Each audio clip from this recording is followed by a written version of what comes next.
لحظات ترقب المنتخب المغربي في مخالفة، والهدف الأول المنتخب المغربي يسجل أول أهداف في المباراة بعد الفوز لحد الآن مرور 10 دقائق لعب، في وقت كنت أقول أن الكرات المصرية فيها مشكلة.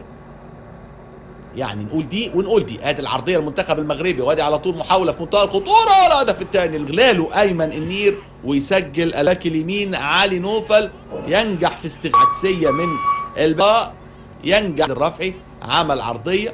هنا بقى في الشوط الثاني منتخب الليبي انهى شوطه الاول بتقدم 1-0، 46 من عمر اللقاء. تمرير بشماله، عرضيه، المتابعه فين؟ هدف اول. لسه بدري، لسه بدري، ولسه الاماني ممكن. مش قلت لكم منتخبنا الشوط الثاني وضع تاني وتشكيل تاني؟ مش قلت لكم منتخبنا الشوط الثاني شكل تاني وروح تانيه واداء تاني؟